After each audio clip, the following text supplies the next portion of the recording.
こんにちは、青22号です。タミヤの24分の1フェアレディ 240Z の製作の続きです。今回は窓周りとテールランプを仕上げていきます。まずは窓のメッキパーツをランナーから切り離します。ゲート跡などは丁寧に切り離しておきます。パーツの精度がいい分、わずかでもゲート跡が残っていると後々パーツが合わないこともあります。デザインナイフなども使って確実に平らにしておきます。次にゴム部分を表現するためにタミヤエナメルの黒を塗っていきます。塗装はエアブラシで塗っています。エナメルはラッカーに比べて乾くのが遅いので、いつもの調子で塗り重ねると流れてしまいます。ここはドボドボにならないように少しずつ重ねていきます。塗装が乾いたらエナメル溶剤を含ませた綿棒で拭き取ります。含ませる量は少なめでいいので、キムアイプで少し落としてから作業に入ります。凸になっているところを綿棒で撫でるように拭くと、ゴムに挟まれたメッキ部分を表現することができます。綿棒は日常で使うものよりも固めの模型用を使います。日常用の柔らかいものだと拭き取る範囲が広くなってしまうからです。また綿棒に含ませる溶剤は最小限にします。拭き取る表面に溶剤が残るほどだと余計なところも拭き取られてしまうからです。また拭き取るときに強くこするとメッキ表面が傷ついてしまうので、あくまでもエナメル塗膜だけを拭き取るような気持ちで弱い力で何度も往復して拭き取ります。ボディのフロントウィンカーのところを白く塗っていきます。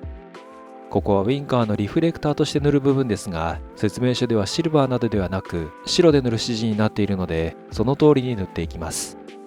シルバーの指示になっていれば、ここはミラーフィニッシュを貼って終わるところですが、あえて説明書に従うことにします。これはおそらくシルバーで塗るとウィンカーの中が暗くなってしまうからではと思います。一見白ではランプらしくならないのではないかと思ってしまうところですが、意外と白を塗るくらいの明るさでないと24分の1の模型で見た時に実感的にならないということなのでしょう。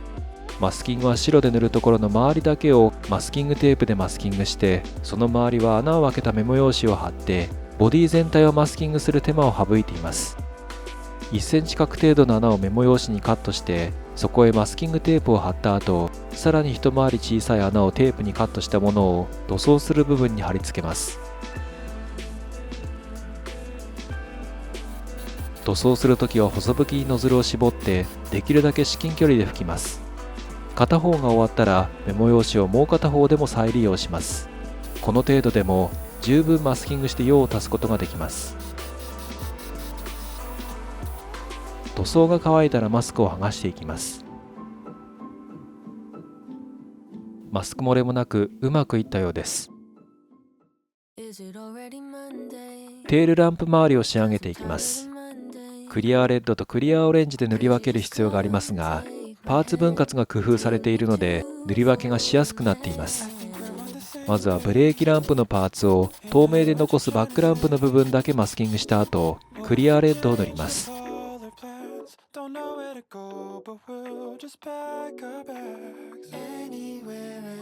続いてリアウィンカーのパーツをクリアオレンジで塗ります。有彩色クリア系は塗りすぎて濃すぎにならないようにだけ注意します。次にテールランプ周りの外板のパーツをガンメタルで塗っていきます。このパーツはナンバープレートの上の部分をセミグロスブラックで塗り分けることになっているので、そのためのマスキングをしていきます。マスキングは細切りのテープで輪郭を作り、それ以外のところは適当に埋めていくいつもの方法です。一番上のところは特に細めに切ったテープでマスキングしておきます。そしてセミグロスブラックを塗っていきます。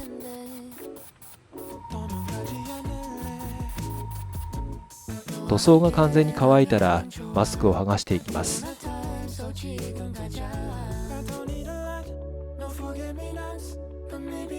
これでテールランプ周りの塗装は一通り終わったことになります。というわけで組み立てていきます。接着にはゴム系接着剤の G クリアを使います。メッキパーツとの接着になるということと、クリアパーツを接着するときなので流し込み接着剤ではなく G クリアを使います。メッキ表面は流し込み接着剤で溶かすことができないので接着ができません。また流し込み接着剤は接着後も気化したガスがしばらく残るので、クリアパーツで密閉した空間があると内部でクリアパーツ表面を溶かして白く曇らせてしまうことがあります。組み立てが終わったらメタルインレットを貼ります。必要なメタルインレットをフィルムごと台紙からカットして、デザインナイフの刃でフィルムから一部分を剥がします。そして剥がした部分をピンセットで掴んで所定の位置にゆっくりと乗せます。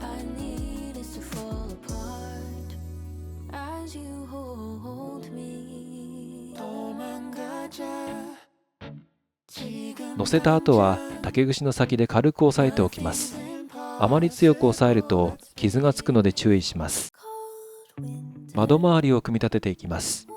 まずは先ほど塗った窓枠をクリアパーツに接着します。接着には G クリアを使いますが、使う量は最小限にして要所要所で塗ります。これは塗りすぎてはみ出したりすると処理がめんどくさいからです。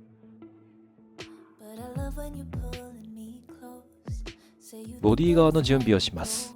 強度を確保するためのランナーがボディに残っていたのでカットしておきます。カットした後のゲートアートは丁寧に削っておきます。そして窓パーツをボディに接着します。G クリアはできるだけのりしろの後ろの方に塗ります。パーツを合わせた時にどうしても G クリアが溢れてくるので、それを見越して後ろの方にだけ塗ります。G クリアははみ出してきてもペタペタとやって取り除くことができますが、やはりそもそもはみ出さないようにした方が綺麗に仕上がります。先ほどゲートをカットした後は塗ってないところが出てきます。窓枠のパーツでうまく隠れればいいのですが、実はそのままだと少し見えてしまいます。しかしこれには対処方法があります。それは窓枠を接するところを削ることです。窓枠とボディの距離が縮まればゲート跡が隠れるので、接する面を削って距離を縮めます。ヤスリである程度平らにした後、セラブレードを使ってさらにもう一削りしておきます。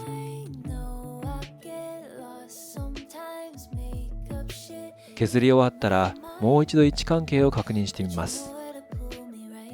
うまく隠れるようになったようです。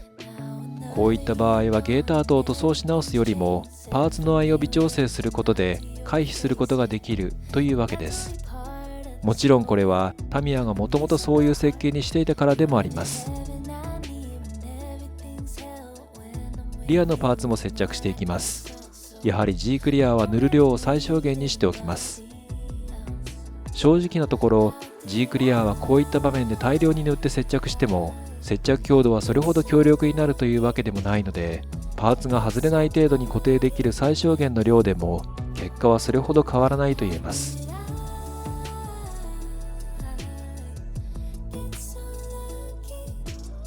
サイドの窓パーツについても同様です。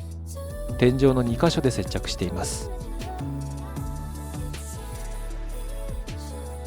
先ほど組み立てたテールランプ周りをボディに接着します。テールランプ周りとボディは中央部分のみで接着する構造なので、パーツをはめて押さえるときにランプ付近を押しすぎないように注意します。